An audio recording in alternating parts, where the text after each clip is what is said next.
A lot of you have been asking me to go over Andrew Yang's policies, to talk more about Andrew Yang. Before I get into this, I have to tell you that I'm not really a very political person. I don't fall into one camp or the other. I tend to be a person that thinks for themselves, that evaluates things not based on party lines or anything like that, but looks at what makes logical sense to me and what principles do I believe in, what principles do I use to shape my life. You've got to think for yourself, right? Immediately, some of you that are watching this will say, "Oh, Andrew Yang, he's running for a Democratic, party. So, John, you're ridiculous." That's not really using your brain. That's buying into the whole media hysteria and really being brainwashed. So anyway, what we're going to do in this video is we're going to go over Andrew Yang's policies. I'm just going to go through them one by one, and we're just going to go over each one. I'm just going to give you my opinion on them, and we're going to see what he actually represents.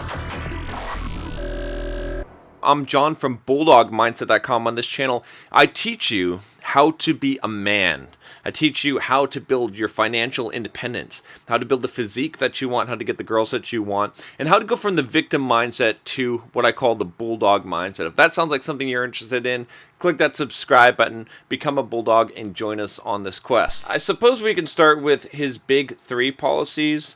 But actually, let's not do that. Well, we're just going to go through them one by one because I don't want to, go over these multiple times. We've already talked about universal basic income in the previous video. Like I said, you can get the link in the description as well. So 18-year congressional term limits. And by the way, I'm not going to read through all of these. I'm just going to give kind of a summary of these. So I may miss some details here. But I'm just going to kind of give, based on the titles and a quick scan of this, what my thoughts are on this. So I love this one. I like the 18-year congressional term limits. I think it should be even less than that, but I suppose you need a certain length of time in order for them to really gain experience and to become good at the job. 18 years seems reasonable, but some of these people that have been in Congress for life, have been for a long time, it's kind of ridiculous, and they end up building too much power there, and I think that it's really something that is a problem. So especially when you have problems where Congress is basically obstructing progress moving forward, and you've got these power centers. So I really like this idea of restricting that. Okay, so let's move on here. End bidding wars for corporate relocation. This is another good one. This is kind of interesting. He's talking about the circus around Amazon's HQ2 project should highlight how damaging the practice of allowing localities to bid for investment from corporations can be to our country, and how important it is to find a solution. So yeah, and I like his approach, right? You can't blame the corporation for trying to save money, and you can't blame the localities for trying to attract investment and new jobs, because no one is incentive to stop this practice. So basically, it amounts to $19 billion a year of tax breaks and cash grants. So again, I think that entrepreneurship and business is good, and it stimulates the economy, but at the same time, because of these bidding wars, some of these companies get larger tax breaks than what they really should, and that hurts everyone. So I agree with this. This is an important thing, I think. All right, reservation of public lands and preservation of public lands and water. I don't know. I'm not too huge on this one. I think that there's definitely some things that need to be preserved, but I'm not really big on making this a huge thing. But it's it's okay, right? It makes sense, right? There are definitely some arguments to be made that, like, there's huge portions of Idaho that are federal land. There's huge portions of a lot of states that this is already happening, and we can't preserve everything forever. So there's not a huge amount, I think, that we need to preserve at this point, but it's fine. Timing of payments for small businesses. So small businesses are often surviving month to month, especially in the early years. They can't afford to have payments delayed or go through a lengthy litigation process to collect on a contract. They're also often in a position where they're trying to build relationships with bigger clients. So this is really big, okay? This is what he says here. Big corporations, on the other hand, often play fast and loose with timing of payments because they know that small businesses generally cannot resort to legal recourse. Big companies also have in-house legal counsel or lawyers on retainer in case there is a dispute. We should not be allowing big corporations to force small businesses to act as unofficial credit lines because of a difference in bargaining power. In some cases, it's literally the difference between staying in business and going out of business for a small shop. We need to ensure businesses are playing fair so that our small business community can thrive.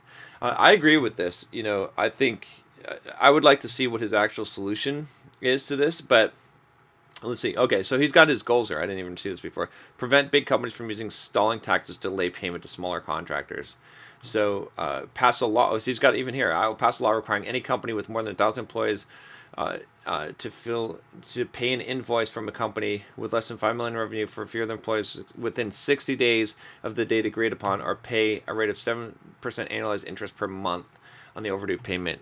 So I think this is a pretty good solution. I've been the victim of this myself, and I hate to use the word victim, but I guess that's not the word. But I've had this happen to me. Okay, and what I do with my business is I just straight up, I don't care who the fuck you are. I tell you, you have to pay me up front. I don't send you a fucking invoice later and then have 30-day net or 60-day net bullshit. Okay, it's you pay it up front and then I will deliver the service. Okay, it's 100%. And if you don't like it, then get the fuck out of here. I don't need your business. And I'll say that to anyone. That's how I do my business, because I got tired of this shit. I got tired of big companies of me emailing them and calling them and fucking going after them and trying to get them to pay an invoice. It's like, you're a fucking reputable company, okay? How the fuck are you dodging paying an invoice and delaying it as long as possible and making me fucking giving you a credit loan? This is ridiculous. You're doing some accounting bullshit. So I definitely agree with this one. It's really, really annoying, and it's really ridiculous, actually, that this is allowed. It should almost be like a criminal type of activity, because it's fraud, really, honestly. Data as a property right. So, I would say here that I disagree with this one. Okay, I'm on the other side of the privacy issue. I believe that whatever data someone can collect about you, that's, they have the right to collect it if it's out there, and that there shouldn't be. Speaking of which, Alexa just activated. But I don't believe that it should be regulated. So he's saying that the problem we solve is data generated by our activities, both in real world and online, is increasingly collected and used by corporations, often with or without our knowledge or proper protections. I think this is fine. I think it's bullshit to try and police corporations and how they use data when they've legally acquired that data. Now, if someone illegally acquired data on you, that's a different thing. But as long as there is no crime committed in the collection of that data, they should be able to use that data however they want. It's up to you to protect your data if you need to. Establish data collection property right for individuals, can the right to protect how it's collected and used. That, yeah, I disagree with all this. So I see why someone would do that, or and I know that a lot of you are on that side of it, but yeah, I just disagree. So reduce wildfires. Okay, we can kind of skip over that one, I think. Quadruple the budget for U.S. for. I don't know about this one. I would probably say that that's a waste of money, reducing wildfires. Control the cost of prescription drugs. This one I disagree with. I think that this is opposed to a free market here. I understand why he's doing it. American Fund, the research. Well, I guess this makes sense that we're putting money in from tax dollars because you end up having grants that so that makes sense. That makes sense, I guess. That's actually a pretty good argument. Bring down the cost. So what will he do to do this, though? Allow Medicare to negotiate drug prices. Okay, that makes sense. Medicare should be able to. International reference pricing instead of baseline for selecting Medicaid. So that's, yeah, I don't know. I'm kind of in between on this one. Someone willing to charge a reasonable amount would be granted a license to make the medication. That's interesting. That's a really interesting approach. I don't know if that... And again, some of these things are against the free market, but it's kind of blurry because we have the government that is funding some of these things as well, which we're taxpayers that are paying for. So I'm not sure where I sit on some of these issues. Restoration of voting rights. Who have paid their debt to society and are no longer incarcerated. I think this makes sense. This is kind of interesting. Millions of Americans are not allowed to vote because of a prior conviction, making them less engaged with society. Help reintegrate those convicted felons in society. Expand voting rights. Who currently denied the right to vote. Encourage states to minimize the list of felonies that result in automatic loss of. Yeah, I think I'm okay with that. That makes sense to me. I don't know if it's a huge deal. What has he got? Crypto, digital asset regulation, consumer protection. Yes, this is probably actually pretty important. A lot of crazy shit happening in the crypto space right now. Um, even though I'm not for regulations in this area, it should at least be equivalent to what the other things are. Proportional selection of electors. Okay, this one is kind of interesting. Let's see what he says. We'll just go to the problem solved. The Electoral College is skewing presidential races while also increasing polarization and reducing presidential campaigns to a handful of swing states. Okay, that's true. There's too much of a focus on getting rid of the Electoral College, which would require a constitutional amendment that almost certainly doesn't have enough support. Okay, so let's see what get the Electoral College should be better reflect the will of the majority of the population. Promote constitutional amendments that would shift the Electoral College to a proportional selection system. Not spend too much time on something that is almost certain to be impossible to pass. Okay, that makes sense. Win re-election using the current rules of the system. This is interesting. I'm not sure. Constant calls to change the Electoral College after a popular vote can seem like sour grapes, and an attempt to abolish it would require a constitutional amendment. I'm not so sure I'm on board with this. I'd have to see exactly. I mean, I agree that there's a problem here, but there's a reason why we have the Electoral College. And I would say that one of the things that's interesting here is that if you look at like the major cities, the larger the city is, the more democratic it is in voting. And that's not necessarily a reflection of the U.S. in general, right? There's a reason why electoral votes are divided among the regions, and it has to do with the property owner and who's actually owns the land and who actually resides in the land. And so I don't think that majority rule should be necessarily something that we elect people on, especially president. It doesn't make sense to just be, but there's not really a great solution at the same time as well. So I agree that there is a problem where it does get skewed to basically a few swing states, but at the same time, it's not quite accurate to say that that we should just do a majority rule. If otherwise, just do the simple majority rules. So yeah, so I don't know if I like this solution. I would probably rather leave things as they are, even if they are slightly flawed here. Grid modernization race to the top. Our electrical energy infrastructure is outdated, and is needed modernization. That's true. Incentivize electrical utilities to innovate and modernize their infrastructure to be more effective, efficient, and environmentally friendly. I like this idea of innovation. I'd have to see what. Okay, installation of smart meters, free and easy access, counters to interval data. It's kind of amazing we don't have all this stuff already. This is really interesting. So yeah, I like that policy. That makes sense. Head of culture and ceremony. There are many draws in prison time. Okay. One of the things doesn't seem to fit on the list. While certain ceremonies are important, they pale in comparison to the work done each year. I agree. If cultural and ceremonial events in this diverse and populous country is huge, the president can't possibly. Yeah, that's really good, actually. Appointing a head of culture and ceremony, the president can have a surrogate dedicated to specifically attending these important cultural touchstones. It will increase the number of events officers can represent. I like this. This is a really good idea. It's kind of bullshit that the president is jumping all over the place to do this. Always busy. Yeah. So, makes sense. Pretty logical. What else we got here? Okay, make Washington, D.C. a state. This is interesting. Never heard of this one before. Larger than 2 states, it's not considered a state. There's private residents of equal. This is, okay, this makes sense. Taxation without representation. Should afford the same representation of the rights. We carve out and define as capital. Okay, so that's interesting. So, an area of land containing important federal buildings would be carved out and defined as capital, Washington, D.C. So residents of the nation capital are taxed without receiving representation in Congress. Congress, I guess so. I mean, this would, unfortunately, like, I'm torn by this because in one, like, making a state and having DC elect Congress members would involve very liberal, more liberal in Congress, which I would be opposed to because of the victim mindset. But at the same time, this makes sense. So even though it's against my interest, I would still support this. And partisan gerrymandering. Partisan gerrymandering. Let's see. So this is one.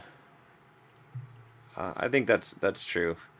Redrawing the lines and whatnot. This is kind of ridiculous. This should not really exist at all. Efficiency gap to measure partisan gerrymandering when valuing drawing district maps. Promotes use of independent redistricting commissions. Appoint Supreme Court judges who support these sociological such as efficiency gap to help partition. Yeah, so that makes sense. I think that's something that definitely needs to be tackled. Reduce packaging waste. This is kind of, I agree that there's a problem, but it's kind of ridiculous to regulate this. Companies should be able to do whatever they want that aren't borne. Well, let's see. Insurance costs that currently aren't either borne by the manufacturer of products. This removes incentive to minimize. So how is it not borne? Okay, this is. I mean, if this is true, then that makes sense. We currently don't have the capacity to dispose of or recycle the amount of waste, plastic, and other materials generated in this country. Okay, direct EPA to research promote the best means of reducing wasteful packaging practices. Okay, that makes sense. Okay, making manufacturers bear the true cost of their packaging. Okay, that also makes sense. That's a very fair way of putting this. This can be modeled after recent bills in India. Yeah, so okay, I'm sort of I'd want to see this. I don't like the idea of like outlawing plastic bags and all of this stuff, but if you make manufacturers pay for what their actual impact is, then that's a way of doing that. Quantum computing and encryption standards. All right, RAS. So he's real smart. He knows what he's talking about. Are very secure from attacks and information, but take an inordinate amount of time to break that encryption. However, quantum computers using qubits will directly be able to perform calculations. Yeah, okay, so he's right about this. Okay, other countries are currently collecting encrypted information from us that they will one day be able to decrypt. That's true. That's interesting. Powerful quantum computing technology is a pace that could outstrip our own capabilities. So create new quantum resistant encryption standards. That's interesting. Invest in quantum computing. Yes, totally agree with this. This is huge. Big problem. All right. So there's some good ones in here. Penny makes no sense. All right. Pennies, yes, get rid of pennies. Fuck, let's get rid of all, like, pennies, nickels, dimes, quarters. I throw them all away. As soon as I get them, I just dump them in a trash can because I don't want to deal with them. But I always thought that we should have just like a credit system where you basically, like, all the change gets put on a credit for your account, or one card that can store up to $1 in change. Make election day a holiday. Yeah, that should make sense. Yeah, that makes sense. I mean... You shouldn't really have to take off work to vote. Empowering MMA fighters. It's okay. This is interesting. So, okay, that's interesting. MMA fighters are treated as independent contractors, even though their behavior entirely tightly controlled in any attempt to unionize them. Yeah. I don't believe in unions. It's ridiculous. They are independent contractors. Doesn't have a strong private sector organization established uniform ethical standards of business practices. So this makes sense. Exploitive contractors yeah, you can't exploit someone. That's bullshit. That's total bullshit. They're responsible for their own fucking actions. So, and yeah, I agree with fuck. Unions are ridiculous. Like, again, you shouldn't prevent someone from forming a union, but you shouldn't encourage it either. And unions are just like the worst. They always hurt the people that are in the union. So, okay. Work Congress to extend the Alley Act to mixed martial organization. Okay. I'm not totally against this, but I think it's a stupid thing to even worry about. Revive the Office of Technology Assessment. Yeah, this is pretty interesting. So, yeah, okay. Pretty simple, pretty straightforward. So let's take a look at lower the voting age to 16. I disagree with this one. In fact, I would say that what it should be, this is true. The longer before one votes, looks like okay. Young people are taxed. Okay, so that kind of makes sense, that part. But I think that really what we need to do is only allow voting for landowners. Only if you own property in the United States can you vote, because the education level of people that vote is generally too low. Right? Or if you serve in the military, you should either have to have military service or own land to vote. This way, it doesn't just become a matter of media, and you don't have people that have economic incentives to take money from the rich and give it to the poor who are voting. Because why would you not do that, right? If you're in a bad situation. So extend daylight savings. Yes, this is sensible. Fuck, let's not transition between times. Yes, decrease traffic. Really, heart attacks and crime. Okay. All right. There we go. All right, what else we got here? Relocate federal agencies. Oh, okay. Yeah, that makes sense. Like, now, yeah, very centralized. That's, yeah, that makes a lot of sense. Democracy dollars. Spending elections. Okay, so mega donors flooding the pipes. That's true. Okay, diminish the influence of mega wealthy individuals. Yeah, I agree with this 100%. To properly limit the power of the top 1%. Okay, that's true. Okay, so under current Supreme Court, individuals can contribute huge amounts to influence elections of politicians. Amending the Constitution to prevent this or nominating judges to overturn it can take decades. Yeah, that's true. Limit the influence of mega donors. Allow the will of the people to show through. Provide every eligible American voter with $100 democracy dollars for each federal election cycle, a voucher that they can use to support candidates for choosing. This amounts to 23 billion nationwide per election for more than 4x of spending. That will also increase the voter turnout as you choose. Yeah, I agree with this 100%. This is really good. Ranked choice voting, where every single preference and then the person with the most votes is viewed negatively by election sites for some reason. It's vulnerable to a spoiler effect, where the third party candidate can't take just enough votes away from the candidate to cause them to lose, even if the candidate would be preferred to the eventual winner. It can cause strategic voting, where voters don't vote for their own favorite, but rather the person they like who is most likely to win. This is true. This is a really good point. Especially with party-based, tends to be partisanship. Right. Okay. So that makes sense. So I'm if my understanding would be, okay, each voter ranks their top 3 candidates from 1 to 3. This makes sense, right? Then if one can't receive it, yeah, this makes pretty good sense. So pretty simple, makes sense to me. Decriminalize opioids. Killing 8 with those two must face. I don't know about decriminalize. I guess. I guess, yeah, because treatment goes up and whatnot. All right, I'm willing to be convinced on this one. I would like to know more about this, but yeah, there's really no need to criminalize it. Freedom dividend. This is the universal basic income, $1,000 a month. I already talked about this in the last video, and I'm actually in support of this, surprisingly. I think that this will actually work. I won't go into the details here, but I do feel that it will actually be beneficial. So you can watch the other video as to why, even though it seems very contrary to my free market capitalism and don't be a victim and Bulldog mindset. This actually makes a lot of sense for a lot of reasons. Combat climate change. I'm not so convinced on this one, but I don't like the regulation in this aspect. Heavily invest in carbon. Okay, so there's nothing wrong with doing that. Okay.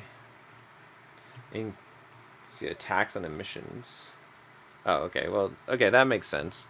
Since they're the direct result of the emissions. Okay, that's a good way of making it palatable to me. Okay, so I'm not totally opposed to that. Reduce mass incarceration. Americans represent a higher percentage of citizens in almost any other country in the world. Minorities are not disproportionately represented. It's bullshit. It's because minorities are disproportionately committing the crimes. It's not racism. It's just fucking facts. So I don't like that. That's the victim mindset. Okay. So yeah, I think though that minimum laws, war on drugs, and other misguided policy decisions have, So I agree with this that there's too much, for sure. So let's see what exactly it says. Okay, biggest civil rights issue of time is to address. Okay, reduce the incarceration rate in America. That's good. Increase treatment of options for drug offenses. That makes sense. That will work a lot. Reduce the rate of recidivism. Reduce overall crime rates. Okay, well, these are pretty obvious things. Private prison facilities. Okay.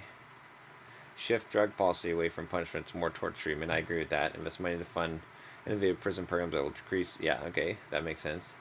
Business that hire felons. Yes, that's really good. Okay, this is definitely push to reconsider harsh felony laws that prevent those who have served a prison term from. This is really good too. Non-violent drug offenders for probation. Yes. Implement universal basic income. Yeah, that makes sense, right? I think all of those things make sense in that case. I don't agree with his original statement, but his solutions make sense to me. Opioid crisis. Wow. 115 Americans die each day from opioid overdose. Crazy. So, let's see what his solutions are. Okay. Treatment resources. Reduce the production and use of... Yes. You really don't need this most of the time. This is really true. Provide treatment resources. Okay, prevent a similar crisis from developing in the further with stricter regulations on marketing and sales tax. Yes, 100%. This is really, really important and makes a lot of sense. Okay, last one, or no, last one. Okay, this one I'm probably going to disagree with. LGBTQ rights. And gender should be protected classes under law receiving a federal protection afforded under. So this is what 2 million Americans who identify as LGBTQ are discriminated against by who they are. So let's see what he says here. Okay. Okay, I don't know. Increase funding from programs for this. No. I totally disagree with this, actually. Oh, really? Come on. To senior post in my... That's ridiculous. This is one of those things that it's just absolutely ridiculous. And I'll tell you why. It's because I actually don't think that any kind of discrimination should be prohibited. I think that the market should deal with it. Again, this is a very libertarian viewpoint, I would say, but it doesn't... Like, if someone wants to discriminate against you, then let them. That's fine. Like, that's you can't really prevent them anyway. The thing is, like, these laws are sort of shams. Like, you can't ever prove that why someone's not hiring you or why someone is, like, only if they say it specifically. But if someone wants to discriminate against you because they don't like the color of your skin, or they don't like your sexual orientation, or they don't like that you're a man or a woman or whatever it is, they're going to do it. And they're just going to use some other excuse. So this is like bullshit when we try to regulate this kind of stuff. And people should have the right to discriminate if they want to. I mean, fuck. Like, you can go somewhere else. You can, they're going to, it'll balance out because some other business that isn't discriminating will make more money. And, I just feel like it's encroaching upon the right of the person who's running the business or who's, whatever the situation is, renting out or selling the item or whatever they're doing, or employing to say that they can't refuse service or refuse to hire someone for any reason they want. It's their freedom. So even though, like, I'm in support of treating people humanely and I wouldn't discriminate against a person, I still believe that someone should have the right to do it. So all right, guys, that's pretty much it for this video. I know this is kind of a long one, but let me know what you guys think as I'm, been going through these. I know that a lot of you are interested. Unfortunately, like, a lot of these are kind of complicated issues, so it's not like I can just, take the time to read through all of this. But we went through the first column. In the next video, if you guys like this, we can go through the next column. But yeah, let me know what you think, and subscribe if you haven't already. leave a comment below. Let me know what your thoughts are on this, and if you want me to continue. If I get enough upvotes on this and I get enough yes, make part 2, I'll do it. Otherwise, I won't. All right, talk to you guys next time. Take care.